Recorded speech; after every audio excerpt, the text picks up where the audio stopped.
Okay, thank you for attending my lesson. So today I'm going to speak about God. Welcome to methodology of approaching God. It sounds very unclear, I know, but I will explain. Nevertheless, this ought to sound very easy and it might be tough for students to understand. So we need to be open-minded and let's zoom out of your view and start. Okay, this is my lecture's voice map. That's another time of my title. And this is our direction of approaching God. This is typical step that very intelligent, skeptical, and inquisitive people follow. So let me start from here. First, something happens in a person's life. This is life event point. And suddenly, they just come up with philosophical ideas out of the blue. All of a sudden, their family asks some question, or they just can become depressed. And they start curious. They start wondering about natural principles, such as universe, animals. What is the purpose of our lives? But they soon come to discover a world that is overwhelming and full of riddles. Accordingly, they are convinced God exists. At least they say God probably exists. So today we are going to focus on lecture 1, these two steps. We just assume you guys are so curious about this world and these natural principles, right? And the next step, this is break point. It's really important because many people surrender here. They just say, oh, God probably exists, but what can I do?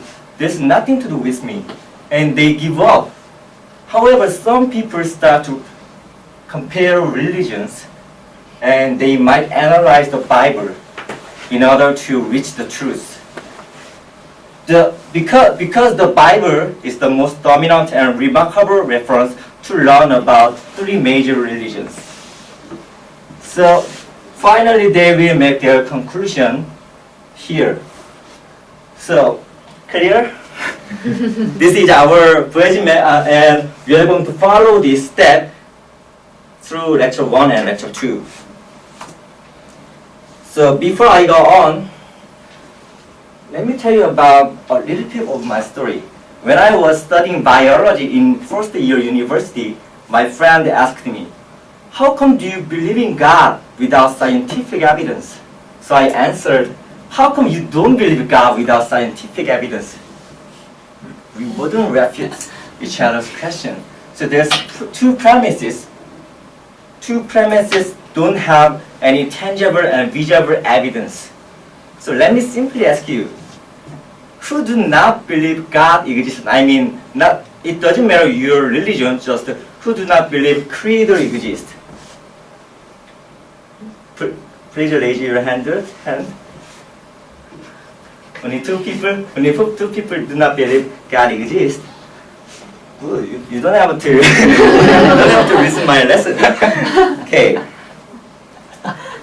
So today, first is we are going to watch the video on Big Bang and evolution, and just curious about the universe, such as the gravity and cosmological constant, and we are going to curious about organism, especially cell and DNA, and we are going to see various scientists' view, and we will have group activity. So today's lesson is very intriguing because I have many videos and beautiful. So first, we are going to start with intriguing video.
what was this video about? Can you tell me something? Anyone? God creates everything. Okay. Yeah, this video was on the Big Bang Theory and evolution, the history of the Earth. So from now on, we are going to figure out the universe and basic. Let me ask you first. How did the universe begin, and what was its source? Where was the initial came from? The initial energy came from. Okay. This is Earth, and I cannot draw you so tiny. And there are a lot of planets and stars, and there are galaxies, a lot of space and galaxy, infinitive space, infinitive time. This is our universe, and this universe is expanding. For example, so I just bought the firework and then ignite the fire here. And what happened? 3, 2, 1. Boom. This is tipping point and singularity. The cosmologists say singularity, and then boom, boom, boom, boom. This is same as universe. From this point, this universe is expanding. So maybe we are here. So let's visualize this situation, and what if we trace expansion back in time? I think a good way to visualize. Listen carefully. I'm going to ask some questions. Somehow been photographed and made into a movie that we could play on a projector. As the projector runs forward, we watch the universe as it continually expands. But if the projector were to be stopped and we're switched into reverse to make the movie run backward, then instead of watching the galaxies move farther and farther apart from each other, we'd see them draw closer and closer together. As you trace this expansion back in time, the universe grows denser and denser and denser until finally the entire known universe is contracted down to a state of infinite density, which marked the beginning of the universe. At this point, which cosmologists call the singularity, all matter and energy, physical space and time themselves came into being. This literally represents the origin of the universe from nothing. Okay, can you tell me what you understood? What you understood this video? What is that? Something happened. Yes. There is no God. No God? Yeah. Yeah. When we go back to the first time, Yeah. it starts from one singularity. Okay. You can just reference your handout either. So let me explain it. Most astronomers and physicists, including Einstein, have a similar conclusion. If the universe is continually expanding, at an earlier point in the history, the world must have been smaller and denser. It means that, therefore, all materials, including energy, infinitive space, and time, came from nothing. This evidence for a finite universe has reaffirmed the conclusion of an ancient philosophical deduction. This is It is called the Kalam cosmological argument. The Kalam argument is deceptively simple in its formulation. It consists of basically 3 steps. Premise 1 is that whatever begins to exist has a cause. Something cannot come into being uncaused out of absolutely nothing. Premise 2 is that the universe began to exist. And the remarkable development that has occurred is that for the first time, we now have solid scientific evidence for the truth of that second premise that the universe began to exist. And from those two premises, it follows logically, therefore, the universe has a cause of its existence. Whatever begins to exist has a cause. The universe began to exist, therefore the universe has a cause of its existence. And that points to a reality beyond the universe, a transcendent reality beyond space and time, and therefore non-physical and immaterial, which created the universe out of nothing and brought it into being. Okay. Who can you tell me what was that? Just one sentence is okay. That's everything. Something cannot begin from nothing, so it means at the first point there is something from beyond space. Yeah. Exactly. Yeah. Yeah, that's right. So the column argument step 3. So first step is whatever begin to exist has a cause.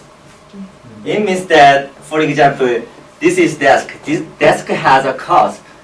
I'm sure certain people just cut off wood and organized and made this desk for studying or for putting stuff on this desk.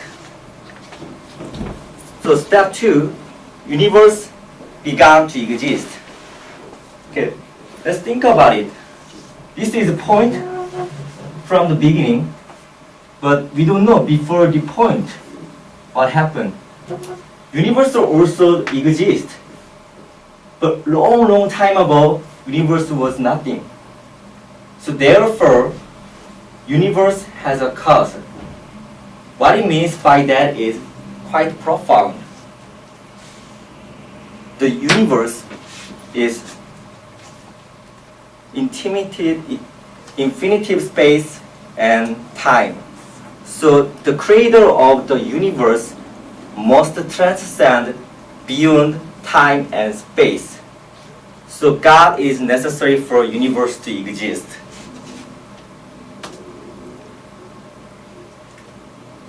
Do you know the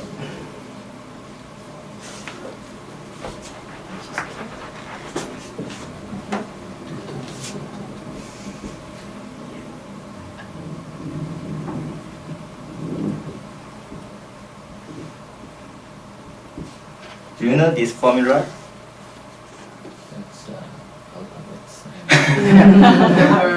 Gravity. Yeah, that's right. Gravity. Gravity is necessary for us to exist. If gravity a little bit changes, we cannot live our life. So there are a lot of formula that life also so that we are alive. precise strengths and Or we are relative going to focus values of on many different physical gravity. constants. One example of this fine-tuning is the force of gravity.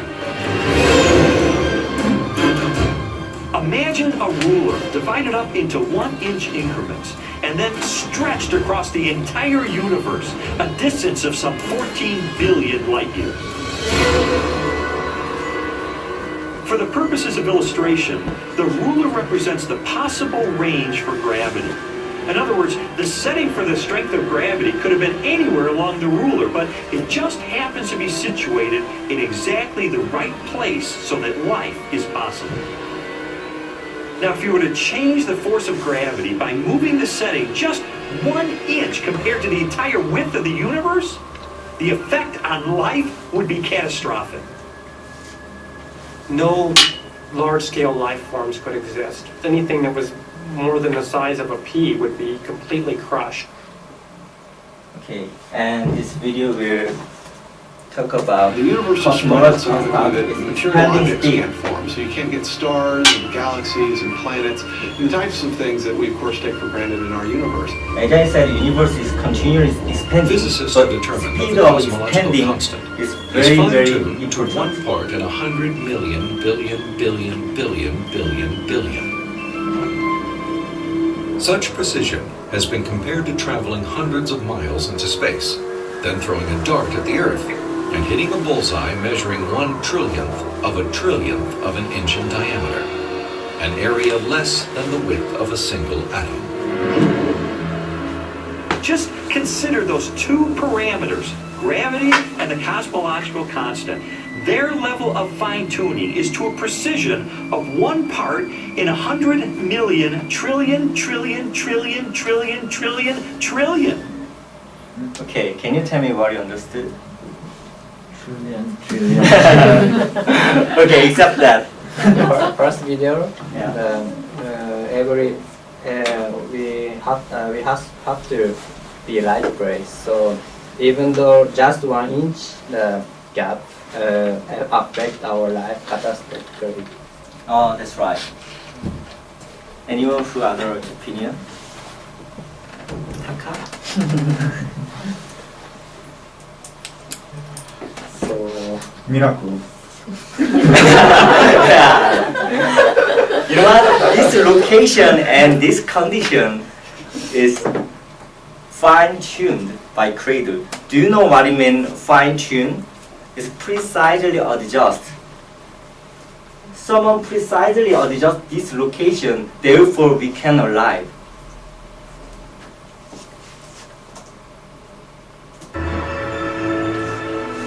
The implications of a finite universe, coupled with other discoveries of modern cosmology, have led many scientists to unmistakably theological conclusions.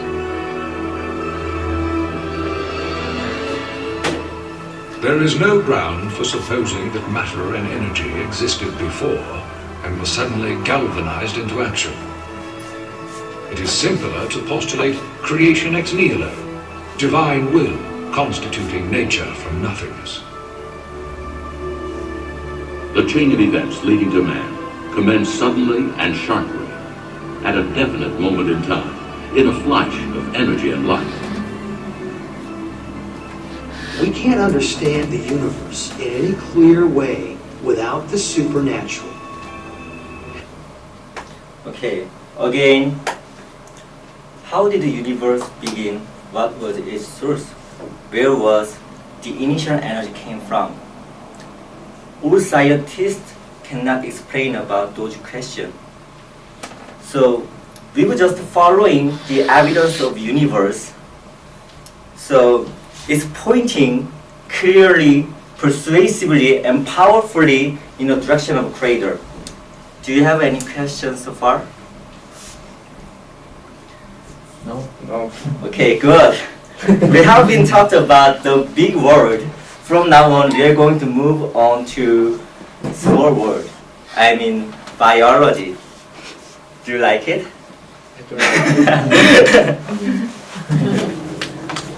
So before we start, I want you to make sure what is there.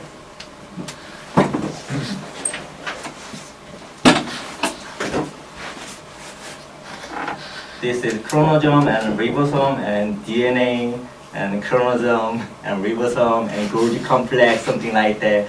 This is we learned in high school or in university. I have a question. What is a chromosome? Chromosome means you have 46 chromosomes from father from mother. You know your gene. Oh. So this is eukaryotic cell. This is polykaryotic cell. But you don't have to know this word unless you hope to be scientist. So this is just animal cell. This is bacteria. So we are going to see the video. Do you know this picture in the biology textbook? Can you guess it? It's bacteria shape. And Is it real? color and Yeah. hook No, it's reading not and real, the it's just the drive technology shaft of of the bacteria motor. form. And I looked at that and I said, that's an outboard motor. That's designed. You know, that's no chance assemblage of parts. B's reaction was not surprising, especially when the bacterial flagellar motor is animated and magnified more than 50,000 times to display the details of its construction and operation. Howard Berg at Harvard has labeled it the most efficient machine in the universe. These machines, some of them are running at 100,000 RPMs and are hardwired into a signal transduction or sensory mechanism so that it's getting feedback from the environment. It's got some tail proteins which act as the propeller. When the flagellum rotates, these push against the water and therefore push the bacterium forward, and the motor uses a flow of acid from outside of the cell to the inside of the cell to power the turning. The bacterial flagellum has 2 gears, forward and reverse, water-cooled, proton motive force. It has a stator, it has a rotor, it has a U-joint, it has a drive shaft, it has a propeller. It's not convenient that we give them these names. That's truly their function. In all, about 40 different protein parts are required to build a flagellar motor. Half of them are constructor proteins, specialized mechanisms that assemble the flagellum's individual components. Since its discovery, biologists have tried to understand how a machine of such superb design. So, can you tell me what is the bacteria? I know it's difficult, just try. It's like Yeah. a mouse, no? Mouse. Mouse? Yeah, shape is like Yeah. mouse. It's an engine, it's a repeller. Yeah, bacteria is very tiny, much more than the normal cell. It could be good or bad. But bacteria is very simple cell, but even though bacteria is simple, all protein composing bacteria has a function, just like a machine. So let me think about more. Irreducible Bacteria. complexity. Irreducible complexity was coined by Mike Behe in describing these molecular machines. Basically what it says is that you have multi-component parts to any given organelle or system in a cell, all of which are necessary for function. That is, if you remove one part, you lose function of that system. The concept of irreducible complexity also applies to biological machines, including the bacterial flagellum. All told, there are about 40 different protein parts which are necessary for this machine to work. And if any of those parts are missing, then either you get a flagellum that doesn't work because it's missing the hook or it's missing the drive shaft or whatever, or it doesn't even get built within the cell. You can't put something like that together gradually because they need a large number of parts interacting with each other at the same time before they work at all. What is the irreducible complexity? Sujin?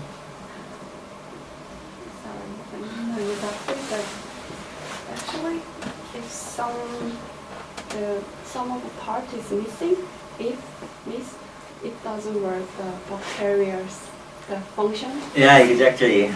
So when it comes to irreducible complexity, is that if one of part of protein is out of the order, all parts don't work anymore. It's super designed. So let's move on to Probably a tenth animal of the cells. size of the head of a pin. And yet in that single cell, there are about 3 billion units of DNA making out the chromosomes. And those 3 billion units make the molecular machines of the cell, literally machines that make the cell work. With computer animation, we can enter the cell. Here, the staggering complexity of its molecular machinery this video is is about clearly seen. inside the cell. What happened? It's like going into an automobile factory. The factory has a large number of machines. The parts have to fit together in very specific ways to do their jobs, and if things go wrong, the cell is in big trouble. And just one cell is enormously complex, but humans, you and I, are made from trillions of cells, and those trillions of cells have to fit together in the right way and do their own job. Did you understand what's going on in our cell? Misan?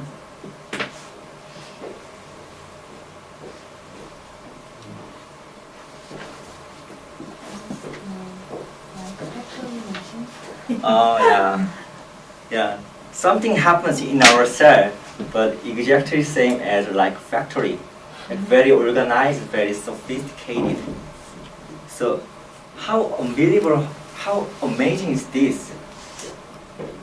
While you are listening to my voice now, your DNA carries signal and you are making tons and tons of protein inside your every single tiny cells. Oh, But- now? Yeah, now. Now, very now. Yeah. All your DNA is working now. So how many cells do you have? Trillion. Exactly. Yeah, all trillion cells is working now. So let's analyze more specific DNA. This information is stored in a precise arrangement of 4 chemicals that scientists represent with the letters A, C, T, and G. Sequences of these chemicals provide the instructions necessary to assemble complex protein molecules that in turn help form structures as diverse as eyes, legs, wings, and hearts. This code has been called the language of life, and it is the most densely packed and elaborately detailed assembly of information in the known universe.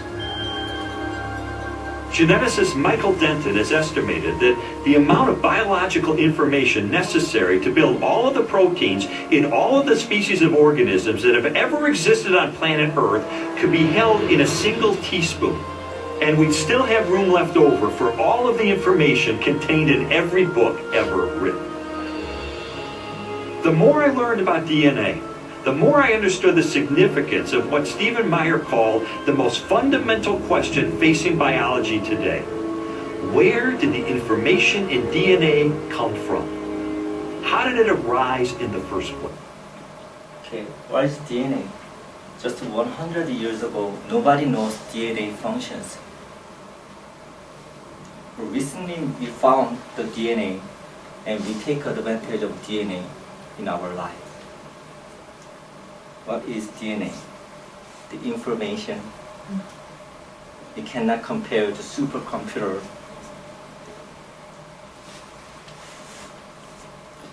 Okay, he said, I don't know what the D stands for, but the enemy is nucleic acid, I think.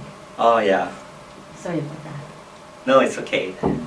It's, the DNA information is overwhelming and it's much more than the information in every book combined in the world. And so where the information in DNA came from? So far, do you have any question?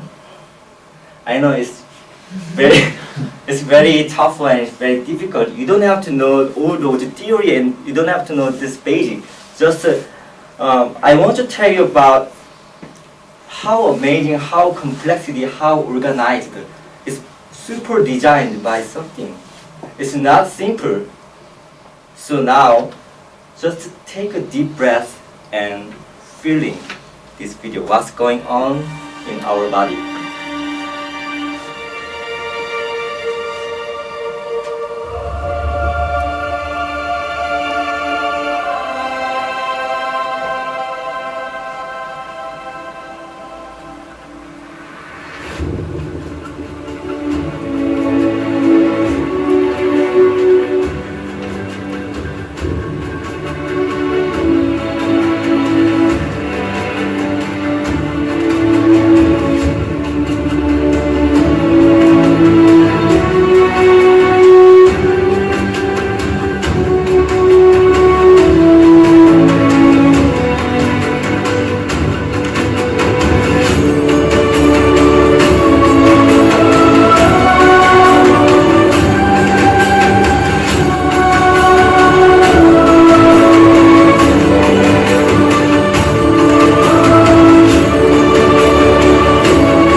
So this is our body, what's going on. Do you have any questions so far? Do you think it's just happens by coincidence, by accident? Every single cell is working and like factory, an unbelievable immune system, complexity of the brain system, hypothalamus, and all hormone. There's a theory. Sorry. There is a theory Yeah. that every living thing on Earth, not just human beings, but in our DNA, which is the code for our cells, for our bodies, Yes. that we all carry a small piece of whatever it was that created us. Yes, And that's that's right. kind of the code for the machine that runs our body. Yeah. And that comes from the original creator. So we are basically replicating the creator Yeah. in each piece of living species. Oh, that's right. It's very similar to Richard Dawkins' opinion. Do you know Richard Dawkins? Yeah. He's a theist. We are going to talk about that. And so here are 229 quotes mentioned by famous scientists, but we are going to see some scientists. We don't have much time because of time limit. Galileo Galilei also agree with the God, and Isaac Newton also very famous, and Albert Einstein. Can you read this sentence? Albert Einstein said. The more I study science, the more I believe in God. Yes, it's very interesting because Einstein was very skeptical before he coined the relativity theory. He was very skeptical and inquisitive, and he just want to break the rule of God. But after experiment and expert understanding the universe and all materials, he said like that. And the opposite side, the Charles Darwin is very famous for evolution theory, but it's also very interesting. At the time, we don't know what is the cell, what is the basic of cell. Charles Darwin said, if cell is complexity and very sophisticated, my evolution theory is wrong. He said at the end of the species of evolution. But at the time, Charles Darwin thought the cell is just full of water. So now, Charles Dawkins is a very recently famous scientist. Can you read this sentence, Susan? I'm against religion because it teaches us to be satisfied with not understanding the world. Okay, in this case, religion means God, because some religions don't have God. So, for example, the Bible already answered about many philosophical questions. So the Bible describes how the earth began to exist, and what we are going to do, and what happened after we will die. So he said like that, it teaches us to be satisfied with not understanding the world. So now we have group activity.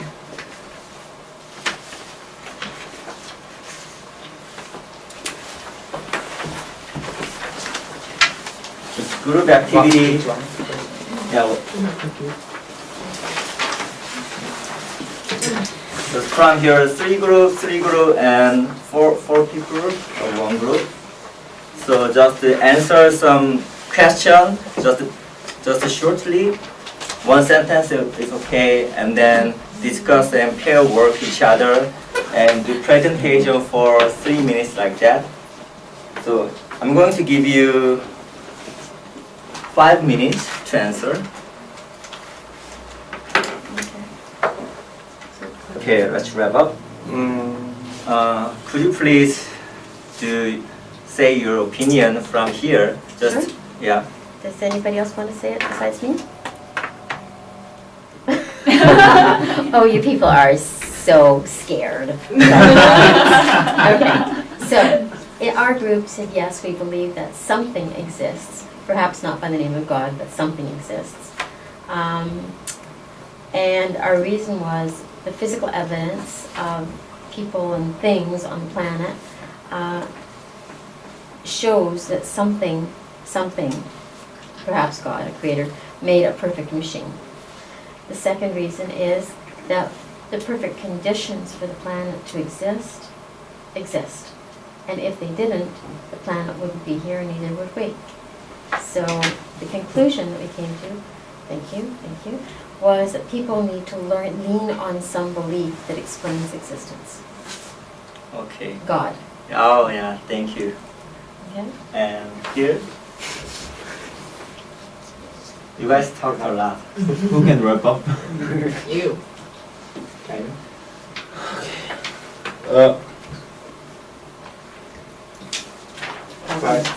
Yeah. Same, I think. So it cannot be explained to happen our Earth like disaster. You don't have to. Some people can be. Oh yeah, it's not. Yeah, it's not. Yeah. Yeah. In my opinion, Yes. I believe that there are something that people have not discovered yet. That's why we call it God.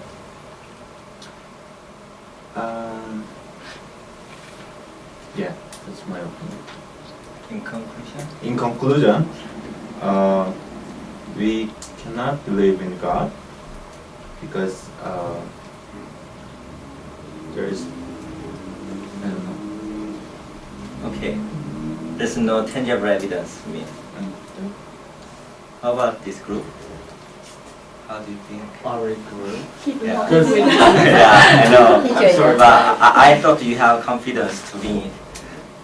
To Oh, just, yeah. yeah. Personally, I have some opinion about God. As she said before, everything has some soul or DNA. So, and also you said at first, everything has cause. The cause is gonna be soul or DNA, and that is exactly God or soul.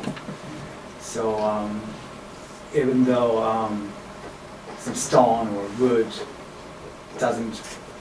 don't move, but they has some meaning or soul. So when I was a kid, for example, I hit my leg or arm against the table or stone. I usually, angry with them or I hit them. So after that, I think it's fair because they hit me, so I have to hit them, even though they're not human beings. You hit desk and stone. Yeah, stone. Until I'm their university student. Oh. So it's it sounds funny, but those kind of soul is called Shinto in Japan. That is kind of religion. Oh. So yeah, I love Japanese like covered like the white. How can I say that? Like Oh, is that on the tree? Oh yeah. And then like something and like pray or something. I see. It's a symbol of God. So a stone or a tree was born in like 1,000 years ago. Very young.